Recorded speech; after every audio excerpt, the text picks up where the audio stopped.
ये कहानी है 31 अक्टूबर 1984 की। ये कहानी है उस दिन की जब former prime minister Shrimati Indira Gandhi को उन्हीं के घर में उन्हीं के 2 बॉडीगार्ड्स ने 33 गोलियां मारकर छलनी कर दिया।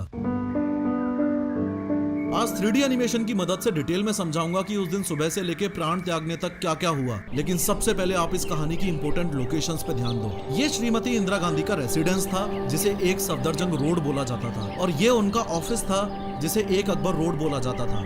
दोनों बॉडीगार्ड्स ने इनके ऊपर अटैक इस गेट पर किया था, और ये वो रास्ता है जो पीएम के ऑफिस को पीएम रेसिडेंस से जोड़ता है। इस अटैक की लोकेशन से 4.4 किलोमीटर दूर है ये एम्स हॉस्पिटल, जहां गोलियां लगने के बाद फॉर्मर पीएम को ले जाया गया था। आज दिन है 31 अक्टूबर 1984 का, और प्रधानमंत्री निवास में आज सुबह की शुरुआत किसी और दिन की तरह ही हुई है। फर्क सिर्फ इतना सा है कि आज एक बहुत बड़े पेड़ को गिराने की साजिश है जो कई महीनों से चल रही थी। इस साजिश को अंजाम देने वाले भी कोई और नहीं, देश की पहली महिला प्रधानमंत्री इंदिरा गांधी के फेवरेट बॉडीगार्ड्स में से ही हैं। एक तो ये बेअंत सिंह, जो कि पिछले 10 सालों से पीएम के स्पेशल सिक्योरिटी गार्ड्स में से एक था, और ये फेवरेट भी था। इसलिए पिछले 10 सालों में पीएम के साथ कई विदेशी दौरों पर as a personal security guard गया था। और दूसरा ये 22 साल का सतवंत सिंह, जो कि पीएम सिक्योरिटी में अभी पिछले 5 महीनों से ही था। आज सुबह पीएम साहिबा रोज की तरह जल्दी उठ गईं, और आज उनका एक आयरिश टीवी के जर्नलिस्ट और एक्टर पीटर उस्तिनोव के साथ डॉक्यूमेंट्री के लिए इंटरव्यू शेड्यूल्ड है। इंटरव्यू सुबह 9:30 बजे शेड्यूल किया गया है, जो कि लगभग 1 घंटे चलना है। इंटरव्यू प्रधानमंत्री आवास से सटे इस एक अकबर रोड में होने वाला है। एक अकबर रोड उस समय इंदिरा गांधी का ऑफिस हुआ करता था, जो कि उनके आवास से इस एक बिना गेट वाले रास्ते से जुड़ा हुआ था। इंदिरा गांधी ने इंटरव्यू के लिए आज के दिन नारंगी कलर की साड़ी पहनी है, और घर से तैयार होकर सुबह 9:20 पर वो इंटरव्यू के लिए अपने ऑफिस की ओर लंबे लंबे कदमों से चल पड़ी हैं। गोलियां चलने से कुछ समय पहले इस वक्त उनके साथ कुछ लोग और चल रहे हैं। उनके अपने personal secretary R K. Dhawan, personal security officer Rameshwar Dayal, पुश्तैनी नौकर नाथुराम, और उनको धूप से बचाने के लिए छतरी पकड़ के चलते हुए कांस्टेबल नारायण सिंह। अनफॉर्चुनेटली आज के दिन फॉर्मर पीएम ने बुलेट प्रूफ जैकेट भी नहीं पहनी है, ये सोचकर कि घर से 50 मीटर दूर ही तो जाना है, और यहाँ सब लोग अपने ही हैं, तो अपनों से कैसा खतरा। इस बीच एक सर्वेंट एक टी सेट लेकर सामने से गुजरा, जिसमें उस्तिनोव को चाय सर्व की जानी है। पीएम उसे बुलाकर बोलती हैं, ये टी सेट अच्छा नहीं लग रहा, कोई दूसरा लेके आओ। इतना बोलकर अपने ऑफिशियल्स के साथ लंबे लंबे कदमों के साथ तेजी से ऑफिस की ओर जाने लगती हैं। 31 अक्टूबर के दिन गोली चलाने वाले दोनों में से एक बॉडीगार्ड ने,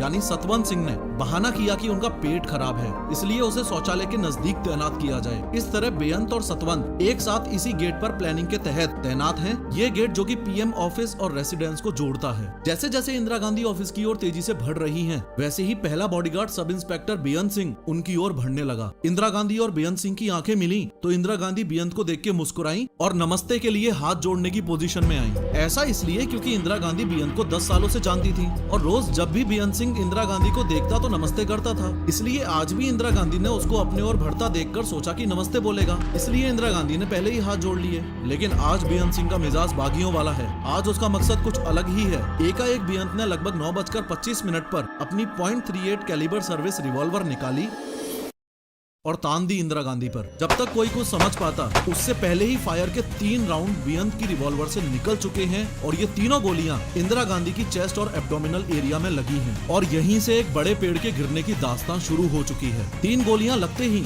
इंदिरा गांधी जमीन पर गिर गई और जोर से बोली, ये क्या कर रहे हो। बेअंत 1 सेकंड के लिए रुका और सतवंत को देखकर जोर से चिल्लाया, गोली चला। सतवंत, जो अभी तक बेअंत के पास बूथ बना खड़ा था, वो अपनी कार्बाइन बंदूक को इंदिरा गांधी की ओर घुमाकर 30 गोलियां बर्स्ट फायर कर देता है। इंदिरा गांधी को बचाने के लिए जैसे ही उनके personal security officer Rameshwar Dayal आगे बढ़े, तो उनके पांव में सतवंत के द्वारा चलाई गई गोलियां लगी और वो वहीं पर गिर गए। एक अकबर रोड यानी कि पीएम ऑफिस से एक पुलिस ऑफिसर दिनेश कुमार भट्ट ये देखने के लिए बाहर आए कि ये गोलियां कहां चली हैं। उसी समय बेअंत और सतवंत सिंह ने अपने वेपन्स फेंककर सरेंडर करने के लिए हाथ खड़े कर दिए और कहने लगे कि हमको जो करना था वो हमने कर दिया, अब तुम्हें जो करना है कर लो। और उन्होंने इंदिरा गांधी से ऑपरेशन ब्लू स्टार का बदला ले लिया। ऑपरेशन ब्लू स्टार में इंदिरा गांधी ने सिखों के पवित्र स्थल गोल्डन टेम्पल को कुछ अलगाववादियों से आर्मी ऑपरेशन के जरिए फ्री करवाया था। आर्मी ऑपरेशन की वजह से काफी सिख उनसे खफा थे। कांस्टेबल नारायण सिंह ने आगे कूदकर बेअंत सिंह को जमीन पर पटक लिया। पास के गार्ड रूम से आईटीबीपी के जवान दौड़ते हुए आए और उन्होंने सतवंत सिंह को भी अपने घेरे में ले लिया। टोटल 33 फायर किए गए हैं, जिसमें से 30 गोलियां इंदिरा गांधी को लगी और काफी गोलियां उनके शरीर को चीरकर निकल गयी। इंदिरा गांधी के पर्सनल सेक्रेटरी आर.के. धवन ने होश संभाला और चिल्लाकर एम्बुलेंस लाने के लिए बोला, लेकिन कहते हैं ना, खूनी को कौन टाल निकाल सकता है। एक दिन पहले ही भुवनेश्वर में हुई इलेक्शन रैली के भाषण में इंदिरा गांधी ने कहा था कि चिंता नहीं है कि मैं जीवित रहूं या नहीं रहूं। मुझे चिंता नहीं है कि मैं जीवित रहूं या नहीं रहूं। मेरी लंबी उम्र रही है, मुझे गौरव इस बात का है कि मेरा सारा जीवन सेवा में गुजरा। मेरी लंबी उम्र रही है और मैं इस पर मुझे अगर गौरव किसी चीज पर है तो इस पे है कि सारा जीवन मेरा सेवा में गया। जब तक मुझ में सांस है तब तक सेवा में ही जाए, जब मेरी जान जाएगी और जब तक मुझ में सांस है तब तक सेवा ही में जाए, और जब मेरी जान जाएगी तो मैं कह सकती हूँ कि एक एक खून का कतरा भारत को जीवित करेगा। तो मैं कह सकती हूँ कि एक एक खून का खतरा जितना मेरा है वो एक एक खून एक भारत को जीवित करेगा।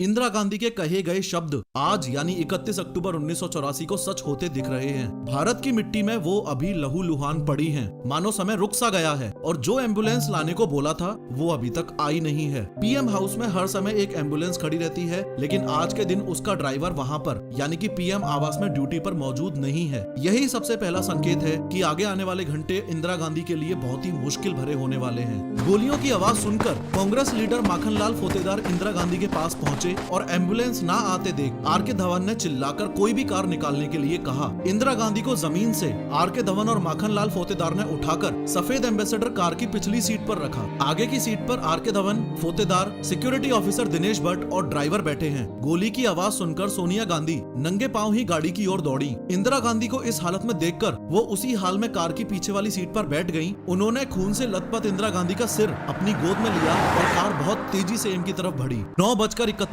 पर एम्बेसडर कार एम्स के इमरजेंसी वार्ड के गेट पर पहुंच गई। इमरजेंसी वार्ड का गेट खोलने में और गाड़ी से इंदिरा गांधी को उतारने में ही 3 मिनट्स का टाइम लग गया है और इस समय गुजरने वाली हर एक सेकंड बहुत ही ज्यादा इम्पोर्टेंट है। अनफॉर्चुनेटली आज एम्स के इमरजेंसी वार्ड में एक स्ट्रेचर तक मौजूद नहीं है। किसी तरह एक पहिए वाली स्ट्रेचर का इंतजाम किया गया। जब इंदिरा गांधी को कार से उतारा गया तो उनको इस हालत में देखकर वहां तैनात डॉक्टर्स घबरा गए और जल्दी से अपने सीनियर डॉक्टर्स को इन्फॉर्म किया। वैसे सीनियर डॉक्टर्स को अभी तक इस बात का ध्यान नहीं था कि इंदिरा गांधी को इस तरह से गोलियां मारी गई हैं। जब सीनियर डॉक्टर्स इमरजेंसी वार्ड में दौड़कर आए तो उनको तो ऐसा लगा कि शायद हॉस्पिटल में किसी तरह का इंस्पेक्शन होगा। सीनियर डॉक्टर्स ने जब वहां खड़े जूनियर स्टाफ से पूछा कि पीएम साहिबा कहां हैं, तो एक जूनियर स्टाफ ने कांपते हाथों से स्ट्रेचर पर कपड़े से ढकी हुई लहूलुहान बॉडी की ओर इशारा किया। डॉक्टर्स ने जब पीएम को इस हालत में देखा तो वो भी घबरा गए। सीनियर डॉक्टर्स को इलेक्ट्रोकार्डियोग्राम में इंदिरा गांधी के हार्ट की मामूली गतिविधि दिखाई दे रही है। इसका मतलब है कि वो क्लिनिकली अलाइव हैं, लेकिन नाड़ी में कोई धड़कन नहीं मिल रही है। उनकी आंखों की पुतलियां भी फैली हुई हैं, जो संकेत है कि उनके दिमाग को क्षति पहुंची है। फिर अगले कुछ घंटों तक फॉर्मर पीएम की जान बचाने के लिए देश के बेस्ट 20 डॉक्टर्स की टीम ने जी तोड़ मेहनत की।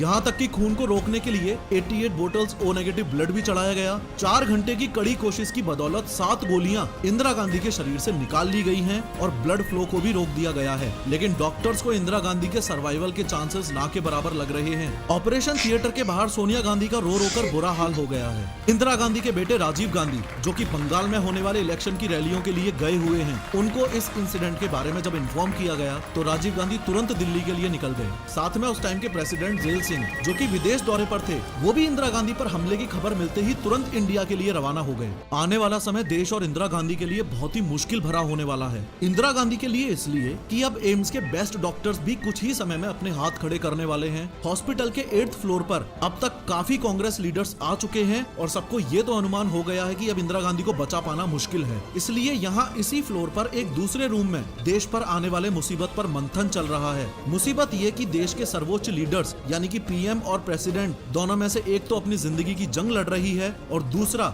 यानी कि मिस्टर प्रेसिडेंट उस समय देश में नहीं है। एक चिंता का विषय ये भी बना हुआ है कि इंदिरा गांधी की असैसिनेशन की खबर अगर बाहर फैलती है तो कम्युनल राइट्स हो जाएंगे। इसलिए अभी एम्स के स्टाफ को सख्त इंस्ट्रक्शंस दिए गए हैं कि इंदिरा गांधी की कोई भी इंफॉर्मेशन लीक नहीं होनी चाहिए। अंदर हॉस्पिटल में धीरे धीरे कुछ बचे हुए ऑर्गन्स भी एक एक करके मरने लग गए हैं। अब ये मशीन्स भी बेअसर मालूम पड़ रही हैं और फाइनली एक ऐसा टाइम आया जब इंदिरा गांधी शून्य में विलीन हो गईं। राजीव गांधी के एम्स पहुंचने पर डॉक्टर्स ने उनको इंडिया की आयरन लेडी की स्वर्गवास की खबर दी। लगभग दोपहर 1:45 पर देश में कुछ न्यूज एजेंसीज ने न्यूज ब्रेक कर दी कि प्राइम मिनिस्टर इंदिरा गांधी की हत्या हत्या हो चुकी है। इंदिरा गांधी के मरने की खबर से जब लोगों को पता चला कि सिख सिक्योरिटी गार्ड्स ने उनको मारा है तो लोगों में आक्रोश की लहर दौड़ गई और जिस बात का डर था वही हुआ। लोगों ने दिल्ली में रहने वाले सिखों के नरसंहार का ऐसा दौर चालू कर दिया कि इसमें लगभग 8000 से ज्यादा सिखों को मारा और जिंदा जला दिया गया और ये दौर आने वाले 3 से 4 दिनों तक चला। लाखों सिख फैमिलीज ने डर के कारण विदेशों और दूसरे राज्यों में शरण ले ली।